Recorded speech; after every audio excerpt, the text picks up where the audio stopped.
What's up, guys? It's your buddy 5-Hour Doom, and we're kicking off a new tournament today.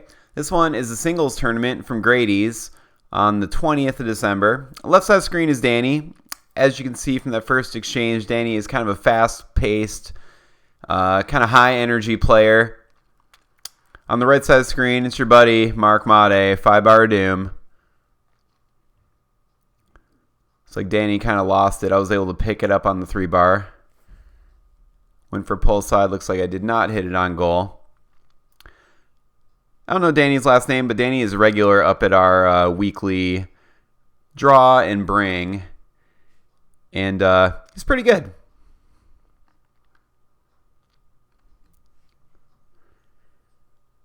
Never played Danny before in singles. Never seen him play singles.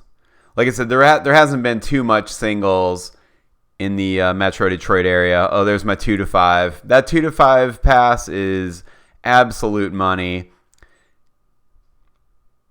Oh, I went for a little slider there, but Danny had his hand in the back.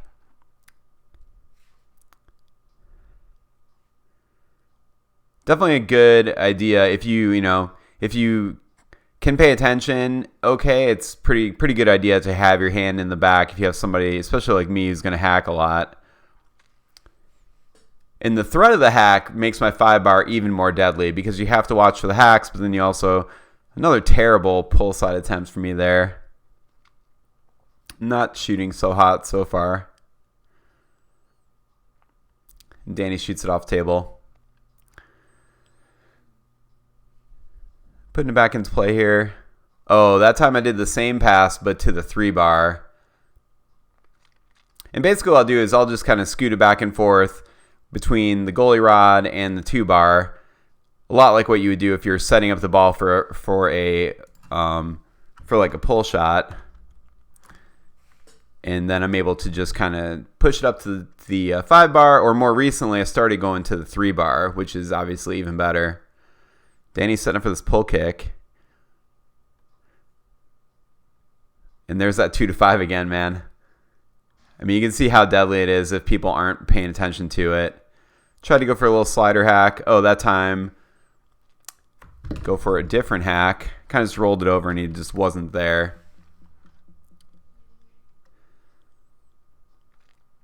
I'm a pro in singles. I'm an expert in doubles. And, oh, there's another hack, dude. I mean, you can just see how deadly hacks are in singles. You know what I mean? And also, if you look at the stuff that I've been successful with this match, you can see like none of this is valid in doubles. You know what I mean? Literally none of it you can do in doubles. Because a lot of it has to do with, oh, now I'm just going to the aerial. Looks like I'm up 3-0. I'm like, screw it. Oh, nope, I'm just going to go to that 2-5 again. Then I tried for another hack. As you can see, Danny's men are out of position when I'm on the far wall. So you don't even have to have like a good hack. You kind of just need to shoot it anywhere near the goal. And it's going to go in. Danny's on 3-bar again. Goes for some kind of front pin. Gets it back. But yeah, honestly, dude, that's my key to success in singles is just taking advantage of a lot of the quick stuff and a lot of the 5-bar hacks. Also, being able to move around the rods really quickly and just picking up the ball is huge. I go for a hook there unsuccessfully, but lands on my 3-bar. Still have not scored a roller this game. Or maybe I scored one. Go for the middle. I'm up 4-0.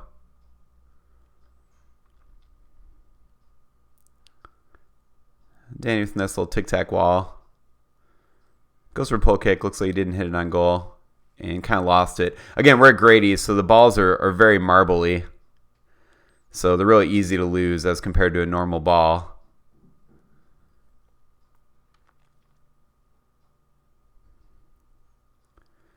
And setting up for another roller here. If I get this one, we'll win the game 5-0. And there you have it, 5-0 first game. Pretty definitive win. Honestly, Danny was going to be one of the tougher players up here as well. If you like this stuff, please hit subscribe. I'd really appreciate it.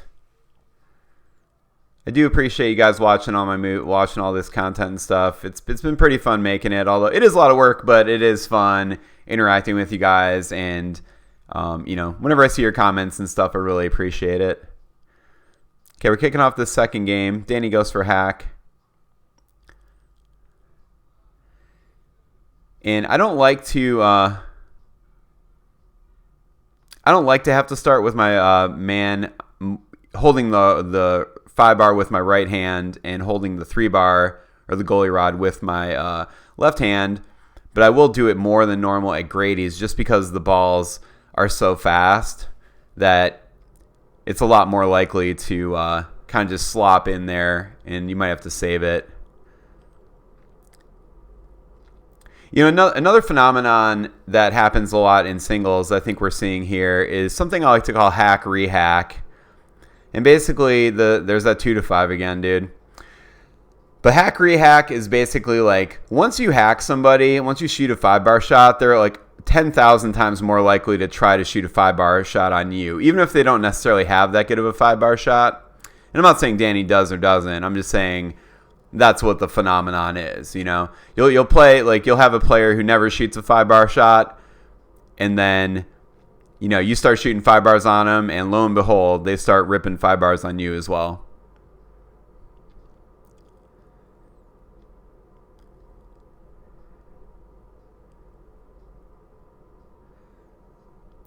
Just working my 5-bar here. Try to go for a second man pass. Messed that one up, but it went in. I'm up 1-0 in the second game. Danny with a nice lane pass, setting up that roller. Rips the pull side. First point of the match, tied up 1-1.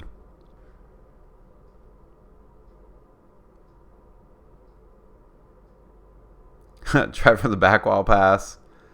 Getting a little froggy.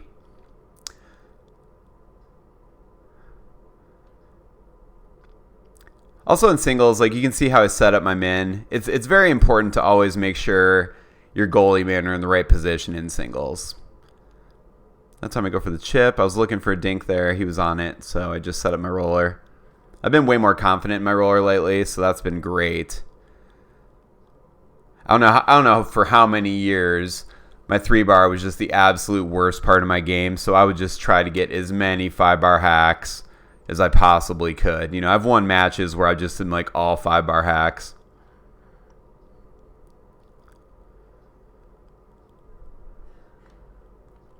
And that one I missed it, but that's also a big staple for me, is basically just doing a down brush from the goalie rod. I don't know how many of those I've scored in singles. Oh, and a dink. That one just came out. I had the far man there and saw it open and took it. Danny with a nice up brush. Going for that push. I block it. Gets it back. Goes for the straight push. Gets it. 2-2.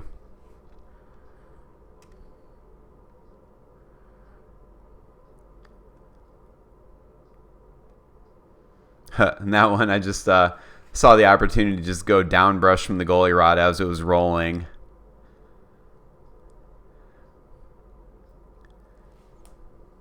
Up brush, get it on my 3-bar, set up the goalie men, make sure they're in the correct position. That time I hit the post. And you see he's still not guarding that. Yep, and there you go, man. Goalie to 3-bar. I mean, the value of these passes I'm getting out of the goalie area are just gigantic, dude. You know what I mean? Like, you just don't get this in doubles. Rip a pull side. Looks like it was almost dead bar. Now I'm up 3-2.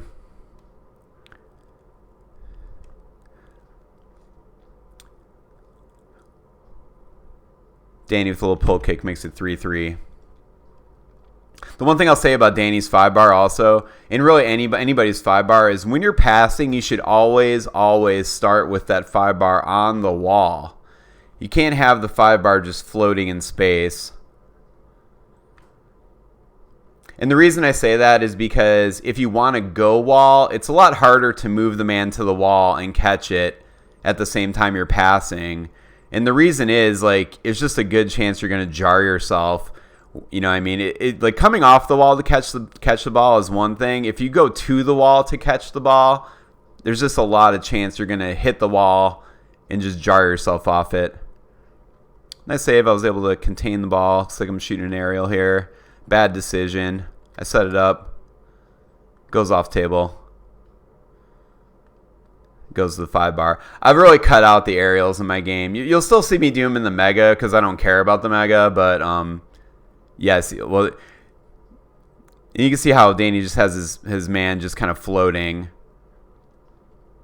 Like, he did get the pass. I'm not saying you can't do it. I'm just saying it's not the best idea. Time he went for a little dink. He might have been able to get it if he didn't hit it so soft. That time I went for that 2-5 again and just did not catch it.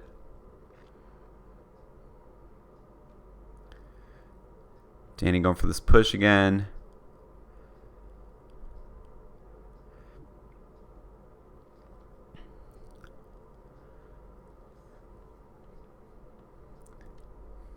There's just a lot more skills you need that are a lot different in singles. Looks like I'm going for a little pass here. Chip. Chip and then go for the immediate pass. Oh, go for the dink. Not there. Hits it right into my man. I'm able to catch it.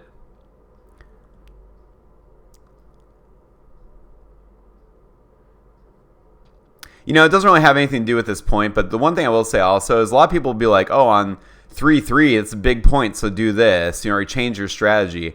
I cannot possibly disagree with that anymore, dude. You have to treat each point like it is just an individual point. You know what I mean? You're just trying to win every point. If you have something that's going to work on 0-0, I say use it, dude. You don't want to save it. And I know people 100% disagree on that, but good catch from me on the 5 there. Nice little up brush. Reset my man in the back.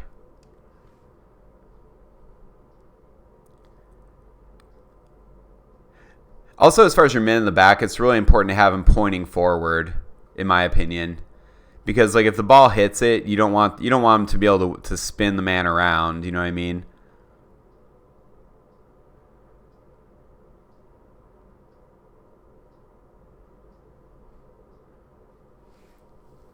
Lands in between the 5 and the 3. Danny gets it back on the 2. Setting up from the line here, moving it around. Goes to that push, I'm able to pick it up.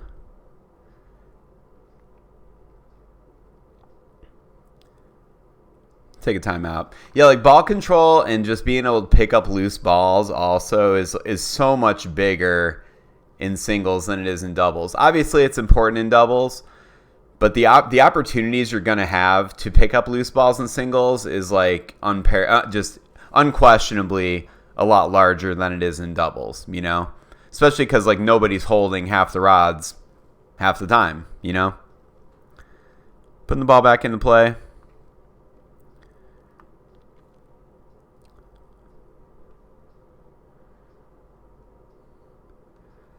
Goes off table. Not shooting that great this match.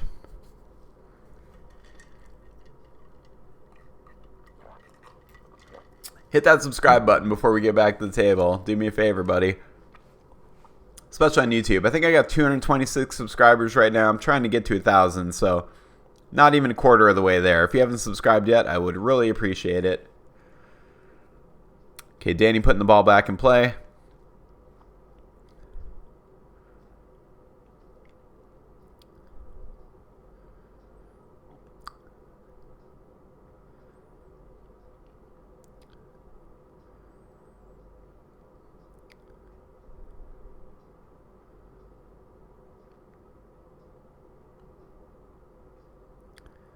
Tried to go for a little push that time, no good.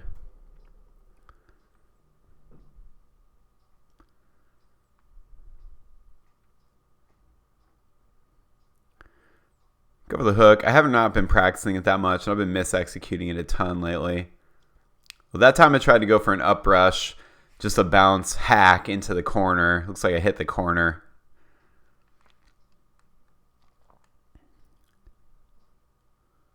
And there it is. We can see Danny's men were out of position that time as well. So basically like any upbrush, I'm not upbrush, any kind of bounce pass that you drop or just, just essentially don't catch is just going to go in there.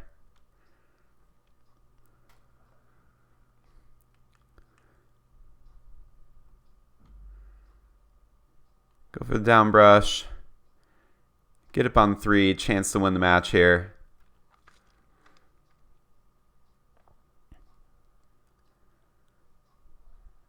Go push side. And there you have it, dude. Win the match.